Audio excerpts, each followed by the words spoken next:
Hello students,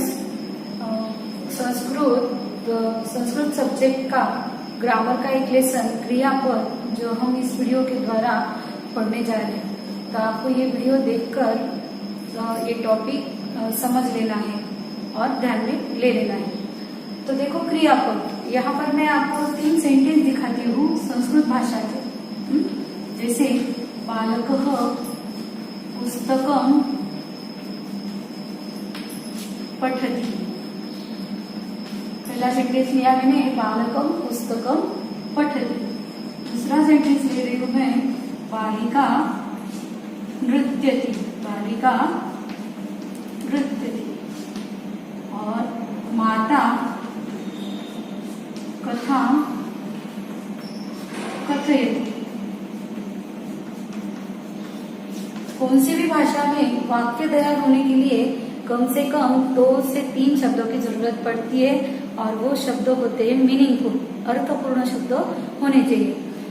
लेकिन भाषा में जो शब्द वाक्यों में प्रयोग किए जाते हैं उन्हें कुछ नाम दिया जाता है, जैसे कर्ता, कर्म और क्रिया। तो कर्ता मीन्स क्रिया करने वाला शब्द, कर्म जो क्रिया की जा रही है वो शब्द, और तीसरा शब्द आता है क्रियापद। तो क्रियापद मतलब क्रिया दर्शाने वाला शब्द। जिस शब्द से क्रिया दर्शाई जाती है उसे कहते हैं क्रियापद। तो इन वाक्यों में हमें क्रियापद कौन सा दिख रहा है? बालकः पुस्तकं पठति। बालक पुस्तक पढ़ता है। पढ़ता है ये शब्द बन गया क्रिया। बालिका नृत्यति। बालिका नृत्य करती है तो नृत्यति शब्द बन गया क्रिया। माता कथां कथयति। माता कथा कहती है, कहती है ये शब्द बन गया क्रिया। तो ये शब्द हमारे क्रिया बन रहे हैं, तो ये इसीलिए क्रियापद कहे जाएंगे। इंग्लिश भाषा और हिंदी भाषा में क्रियापद कैसे प्रयोग होते होंगे वो उनके रूल के अनुसार, लेकिन संस्कृत भाषा में ये शब्द प्रयोग होते हैं पुरुष और वचन के अनुसार और कर्ता पर निर्भर। मतलब संस्कृत भाषा में जो वाक्य रचना होती है वो होती है कर्ता प्लस कर्म प्लस क्रियापद। ये इस तरह की वाक्य रचना होती है, और कर्ता और क्रियापद ये दोनों एक दूसरे पर निर्भर होते हैं। कर्ता और क्रियापद मतलब कर्ता जिस पुरुष वचन का रहेगा उसी पुरुष वचन का क्रियापद प्रयोग होगा। कारक प्रकरण में हमने देखा है कर्ता की डेफिनेशन, और वहां पर देखा है हमने कर्ता होता है 3 पुरुष में, उत्तम पुरुष, मध्यम पुरुष और प्रथम पुरुष। तो उसी तरह क्रियापद रहेगा उत्तम पुरुष, मध्यम पुरुष और प्रथम पुरुष में। तो इस तरह कर्ता और क्रियापद 3 पुरुष और 3 वचन में रहते हैं। हम देख रहे हैं यहाँ पर जो वाक्य मैंने लिए हैं, बालकः पुस्तकं पठति, बालिका नृत्यति, माता कथां कथयति। तो ये पठति, इनमें आपको ये तीनों जो क्रियापद है पठति, नृत्यति और कथयति, इनमें जो कॉमन शब्द दिख रहा है वो कौन सा है? देखो 3, यहाँ पर भी है 3 और यहाँ पर भी है 3। तो इन क्रियापद से ये कॉमन शब्द निकालकर जो मेन शब्द आ रहे हैं ये मुख्य होते हैं, इन्हें कहते हैं धातु। तो क्रियापद का मुख्य रूप जो होता है उन्हें कहा जाता है धातु। इन धातुओं से ही अलग अलग लकार दर्शाने वाले क्रियापद तैयार होते हैं। लकार मतलब काल, वर्तमान काल, भूतकाल और भविष्य काल। इस तरह संस्कृत में 5 लकार होते हैं और 2 लकार भी आ जाएंगे, हम देखेंगे आगे। तो क्रियापद के जो मुख्य शब्द होते हैं उन्हें कहा जाता है धातु। धातु को ये जो आगे प्रत्यय जोड़े गए हैं ये अलग अलग प्रत्यय जोड़कर, अलग लकार के, अलग पुरुष के और वचन के प्रत्यय जोड़कर क्रियापद रूप तैयार होते हैं। तो क्रियापद कैसे बनता है? धातु प्लस चिन्ह, गण का चिन्ह लगता है, गण चिन्ह, और उसके बाद लकार प्रत्यय जोड़ने के बाद ये क्रियापद बनता है। जैसे हम लेते हैं यहाँ पर नृत्यति क्रियापद, नृत्य धातु। नृत्य धातु को चिन्ह लगा है यहाँ पर य, और उसके बाद प्रत्यय जुड़ा है ती, क्रियापद बन गया नृत्यति। उसी तरह यहाँ पर देखिए ये धातु कथ, कथ धातु थ का पैर मुड़ गया, मतलब वहां से अ स्वर निकल गया, तो वहां भी चिन्ह लगा अय और प्रत्यय आया ती, क्रियापद बन गया कथयति। इस तरह क्रियापद रूप तैयार होते हैं। तो हमें गण चिन्ह क्या है ये पहले समझ लीजिए आप। गण चिन्ह, ये जो धातु है संस्कृत भाषा में 2000 से लगभग धातु है। मुख्य शब्द जो है क्रिया तैयार होने के लिए ये धातु जो है 2000 के ऊपर है। इन्हीं धातुओं को व्याकरणकर्ताओं ने, व्याकरण के बुक में मिलेगा हमें ये पॉइंट, तो 10 गणों में विभाजित कर दिया। गणों में मीन्स समूह में, और जो धातु जिस गण का आता है उसका कुछ चिन्ह होता है। जैसे हमारी डिवीजन का नेम होता है जुपिटर, वीनस, उस तरह जो धातुओं के 10 समूह किए गए, हर एक समूह का कुछ चिन्ह होता है। वो चिन्ह धातुओं को जोड़ा जाता है और उसके बाद बनता है, उसके बाद जोड़ा जाता है लकार का प्रत्यय।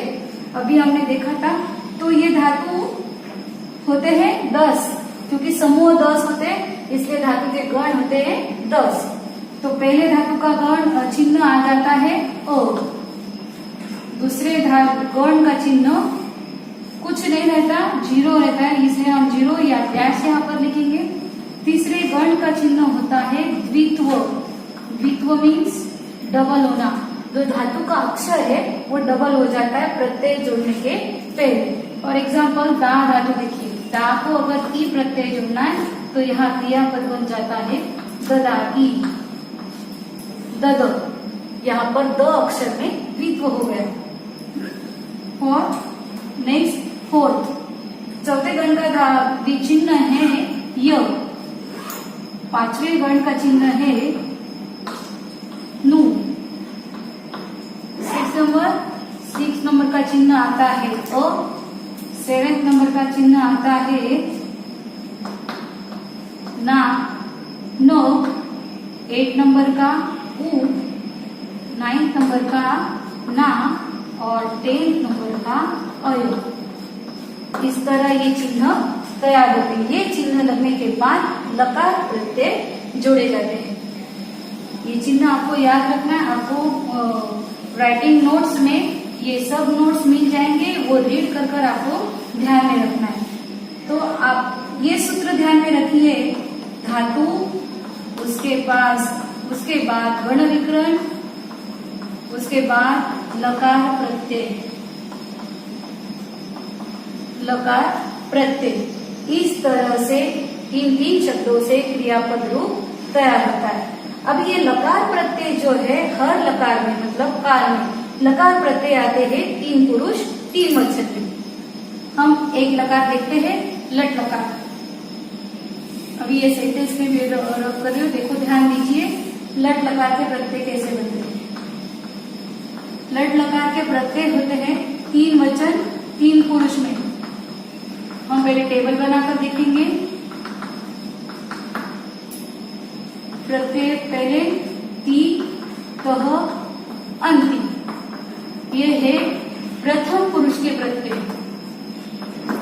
प्रत्यय है ये क्रियापद रूप नहीं है, सी, थ, थ, ये है मध्यम पुरुष के प्रत्यय, और मी, व, म, ये है उत्तम पुरुष के प्रत्यय। ये प्रत्यय जोड़कर बन जाएंगे धातुओं के 3 पुरुष 3 वचन के क्रियापद, और वो क्रियापद रहेंगे लट लकार के।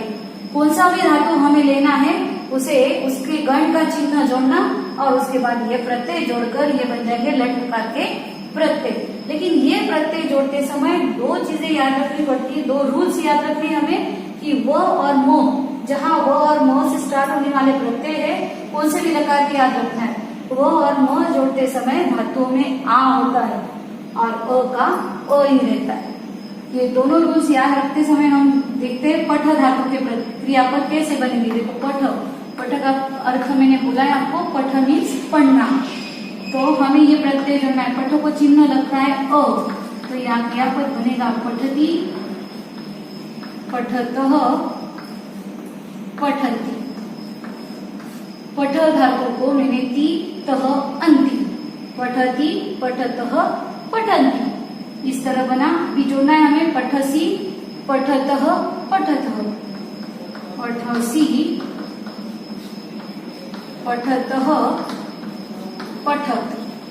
अभी ये जोड़ना है, रूल है कि व और म जोड़ते समय धातुओं में आ होता है। तो यहाँ बनेगा पठामी पठावह पठामह।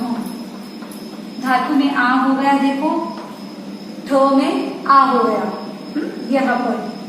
तो अभी ये पठति क्रियापद है, वो है प्रथम पुरुष एक वचन का, क्योंकि ती प्रत्यय एक वचन का है। पठावह क्रियापद है, ये बन गया उत्तम पुरुष द्विवचन का, क्योंकि यहाँ मैंने वो प्रत्यय जोड़ा है और वो प्रत्यय आता है द्विवचन में उत्तम पुरुष में। तो जब वाक्यों में हमें उत्तम पुरुष द्विवचन का क्रियापद प्रयोग करना होगा तब प्रयोग होगा पठावह। अगर प्रथम पुरुष एक वचन का करना है तब प्रयोग होगा पठति। अगर मध्यम पुरुष बहुवचन का करना है तो प्रयोग होगा पठतः। जैसे अभी मैंने पहले स्टार्टिंग में बोला आपको कि कर्ता 3 पुरुष में होता है, उत्तम पुरुष, मध्यम पुरुष और प्रथम पुरुष। उत्तम पुरुष में कर्ता होता है अहम, आवाम, वयम। मध्यम पुरुष का कर्ता त्वम, युवाम, यूयम। और प्रथम पुरुष में कोई भी नाउन हम ले सकते। तो सेंटेंस कैसे बनेंगे देखो, अगर नाउन मैंने लिया राम, राम के 3 वचन किस तरह बनेंगे, देव की तरह, देव देवौ देवः, रामः रामौ रामः, रामः पठति रामौ पठतः, रामः पठन्ति। मध्यम पुरुष में कर्ता आएगा युष्म, त्वम, युवाम, यूयम। त्वम पठसि, युवाम पठतः, यूयम पठतः। और उत्तम पुरुष का कर्ता रहेगा अहम पठामि, आवाम पठाव, वयम पठामः।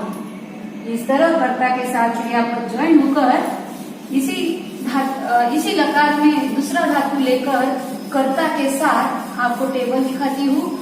ध्यान दीजिए, कर्ता के साथ अभी हम उत्तम पुरुष से बनाएंगे टेबल। क्रियापद के टेबल प्रथम पुरुष से होते हैं, हम उत्तम पुरुष में से बनाएंगे उत्तम पुरुष। उत्तम पुरुष का कर्ता अहम, आवाम, वयम। यहाँ मैं धातु लेती हूँ लिख। लिख धातु को प्रत्यय जोड़ते समय बनेंगे अहम लिखामि,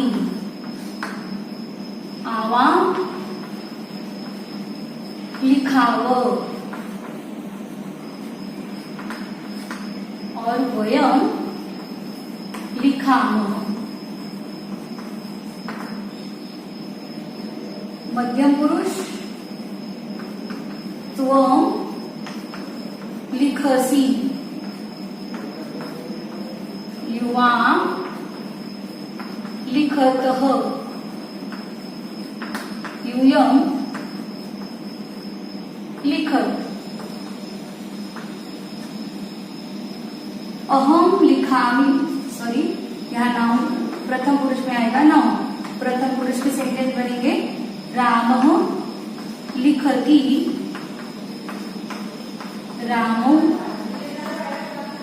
लिखतः,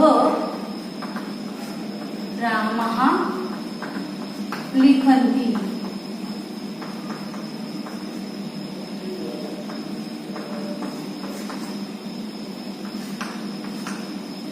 कर्ता जिस पुरुष वचन का उसी पुरुष वचन में क्रियापद। ये एक वचन, ये द्विवचन, ये बहुवचन। ये उत्तम पुरुष, ये मध्यम पुरुष और ये प्रथम पुरुष। इस तरह वाक्यों में क्रियापद रूप प्रयोग होते हैं। तो स्टूडेंट्स देखिए, ये है लट लकार वर्तमान काल के प्रत्यय। परस्मै पद में आते हैं ती तह अंति, सी थ थ मी वह मह। ये प्रत्यय जुड़े हुए क्रियापद रहेंगे वर्तमान काल के लट लकार। जैसे पठति पठतः पठन्ति, पठसि पठतः पठत, पठामि पठाव पठाम। आत्मनेपद के प्रत्यय होते हैं ते इते अन्ते, से इथे द्वे, ई वहे महे। ये है लंग लकार भूतकाल के प्रत्यय। ये प्रत्यय जुड़े हुए क्रियापद रहेंगे भूतकाल के। भूतकाल के क्रियापद बनते समय धातुओं के पहले, हर धातुओं के पहले अ जुड़ता है। तो और आगे धातु के आगे ये प्रत्यय, जैसे अपठत, अपठताम, अपठन, अपठ, अपठतम, अपठत, अपठम, अपठाव, अपठाम। आत्मनेपद में ये प्रत्यय है तो इताम अंत, था सीथाम दोहम, ई वही महे। ये प्रत्यय जुड़े हुए क्रियापद रहेंगे भूतकाल के। ये है भविष्यकाल लूट लकार के प्रत्यय। स्यति, स्यतः, स्यन्ति, स्यसि, स्यतः, स्यथ, श्यामी, श्याव, श्याम। कुछ धातुओं को जुड़ते समय यहाँ पर स्य की जगह पर श हो जाता है और उसके आगे ई जुड़ता है, इसलिए इसको श भविष्यकाल ऐसा भी कहा जाता है। तो ये क्रियापद बनते हैं पठिष्यति, पठिष्यतः, पठिष्यन्ति, पठिष्यसि, पठिष्यतः, पठिष्यत्, पठिष्यामि, पठिष्याव, पठिष्याम। आत्मनेपद के ये प्रत्यय है स्यते, स्यते, स्यन्ते, स्यसे, स्यधे, स्यद्वे, स्या, से, स्यावहे, श्यामहे। ये लोट लकार के प्रत्यय आज्ञार्थ, ये आज्ञा देने के लिए या लेने के लिए प्रयोग किए जाते हैं। परस्मै पद की इसके प्रत्यय है तु, ताम, अंतु, शून्यतम, त, आनी, आव, आम। यह मध्यम पुरुष एक वचन में है, शून्य दिया गया है, तो यहाँ पर धातुओं के मुख्य रूप ही मध्यम पुरुष में प्रयोग किए जाते हैं, जैसे पठ, भव, त्वम पठ, त्वम भव, त्वम गच्छ, त्वम चल। इस प्रकार कुछ भी प्रत्यय यहाँ जुड़ा नहीं जाता। तो ये है आज्ञार्थ प्रत्यय। और है विधिलिंग लकार, ये है लास्ट। तो ये क्रियापद कर चाहिए इस अर्थ या संभावना या संकेत दर्शाने के लिए प्रयोग किए जाते। तो इनका अर्थ होता है कि करना, कर सकते हैं, जा सकते हैं, आ सकते हैं, पी सकते हैं, खा सकते हैं, इस तरह इनका अर्थ तैयार होता है। और इनके प्रत्यय जो है परस्मै पद और आत्मनेपद दोनों में ई से आरंभ होने वाले हैं और ये ई जुड़ते समय हर धातुओं में ए हो जाता है। तो क्रियापद बनते समय इस प्रकार बनते हैं कि पठेत, पठेताम, पठेयु, पठे, पठेतम, पठेत, पठेयम, पठेव, पठेम। इस प्रकार 5 लकार क्रियापदों के होते हैं और धातुओं के आगे जुड़ने वाले प्रत्यय ये 5 प्रकार में